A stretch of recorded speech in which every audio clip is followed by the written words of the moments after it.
Hello, everybody, and welcome to Line Change, the NHL betting podcast from the Action Network. My name is Michael Leboff, and joining me is my friend and co-host, Nick Martin. And Nick, we have two regular season NHL games to talk about. The NHL Global Series kicks off the season Friday afternoon, 2 p.m. Eastern Time in Prague. The San Jose Sharks and Nashville Predators will play back-to-back. The Sharks on Friday are the away team. They're plus 165 for that game. The Predators minus 195. The over-under here is 6. We'll start with this one.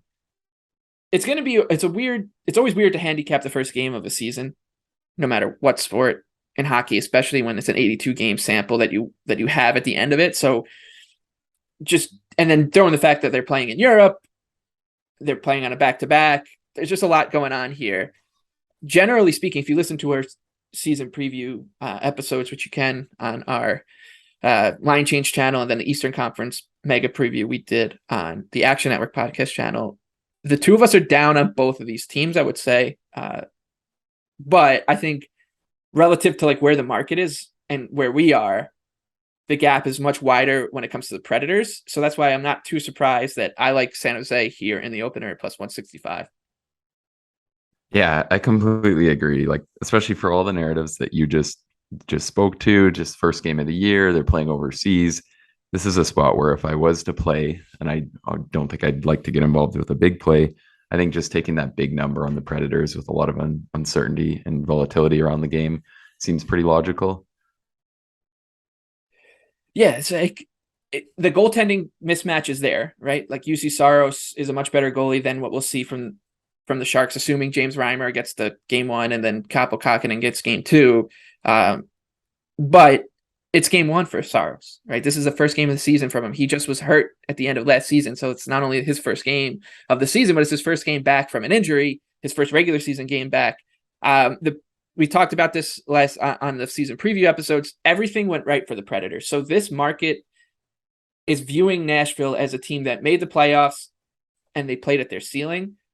Whereas for the Sharks, like we know what this team is. Like they're not going to be good, but they do have some scoring upside with guys like Timo Meier, Tomas Hertl, Logan Couture, Jonathan Dahlen, like William Eklund. Like there's enough here. I don't know if Dahlen's still on the team. Actually, didn't they cut him for some reason? They probably decided they didn't want him up. Yeah. Let me start that again. 3. I want to see. Yeah. First game of the season stuff. Sorry, Andy. Fucking lineups are going to be so hard to figure out with this too because of the Russian stuff. 3, 2.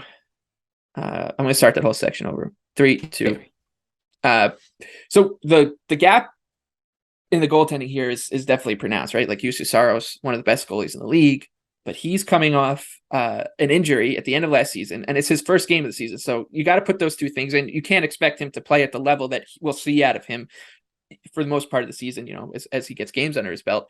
So if you're going to attack Saros and you're going to bet against him, now is probably the best time.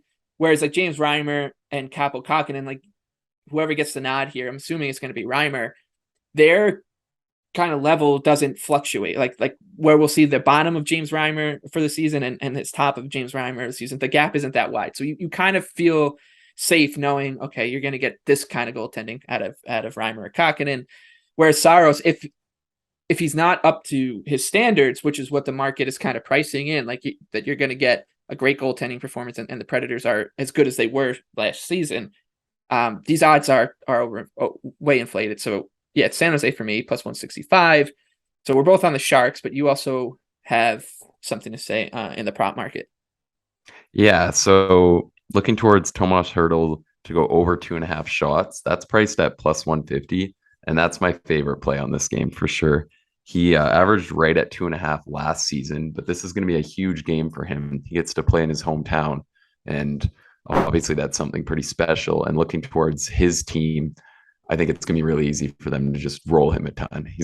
I'd say we can safely say he should get a little above his season average for ice time and probably be pretty ready to go.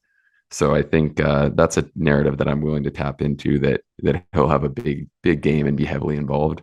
So yeah, I think at plus 150 to get 3 shots in this game, we have a really good number. And then let's talk about the second game. This obviously is a little complicated because we don't even know the lineups for the first game. We won't for a little while. Like there's this whole situation where the Czech Republic doesn't want the Russian players to play in this game as well. So just keep an eye on that. Saturday, the Predators are minus 175. They're technically the road team for this one. The Sharks plus 150. The over-under here 6. We can probably assume that we'll see Connor Ingram in goal for the Predators against either Kakkonen or Reimer. I think you likely will see Kakkonen. Once again, it's Sharks or nothing for me, because if you're taking Saros away from the Predators, they're just not the floor for this team just falls so far. So and like I said with Kakkonen and Reimer, like there's really not that. Reimer's a better goalie at this stage of his career than Kaapo Kakkonen, but there's just not that much. Like there's no huge difference between the two of them, especially for game 1 and game 2 of a season. So once again, like I'll probably be on the Sharks for both of these games. Like I said, I think that the Predators are a team that you will make money selling against in the beginning because they overperformed last year. They got generational season out of Roman Josi. That's unlikely to happen again. They got standout goaltending from Saros. They got resurgent seasons from Matt Duchene and Ryan Johansson. Everything on a player level went right for this team last year. And they still only got to 98 points. And they're getting some love in the market as like a Stanley Cup sleeper and as like a Central Division sleeper. But I think that they're mediocre, closer to mediocre than good. So I'll be playing against the Preds, especially at prices like this. And I think another thing just to keep in mind is favorites clipped at 65% last year, 64.8. That was the best season ever, at least in our database, which goes back to 2005-06. So the best season in the salary cap era for favorites in the NHL. So I think bookmakers will almost like adjust a little bit to in the early going here, and make some teams like Nashville, a couple cents higher than they should be because of that. So yeah, I like San Jose again. I think the goaltending for the Predators going from Saros to Ingram that's a significant drop off. So Sharks for me. Yeah, I agree. It's they're pretty favored the Preds are pretty favored for a neutral site game. So early on in the season, I think just taking the long number makes a lot of sense here. Yeah, you play into the volatility here, and it's funny that you can say, like, because it is a neutralized game, you can say, okay, so this is exactly where the market sees these two teams against each other because you're taking home ice out of it. All right, so that wraps up this extra short episode of Line Change. Obviously, we will be back Tuesdays and Thursdays throughout this entire NHL season, where there will be more games to talk about than just 2 on random afternoons in Prague. Tuesday night, the NHL truly kicks off. There's a couple fun games there, Rangers and Lightning. The Avalanche will be playing as well. And then Thursday, there's another deeper slate. So we'll be back Tuesdays and Thursdays mornings. Be sure to rate, review, and subscribe. And best of luck in Prague, everybody.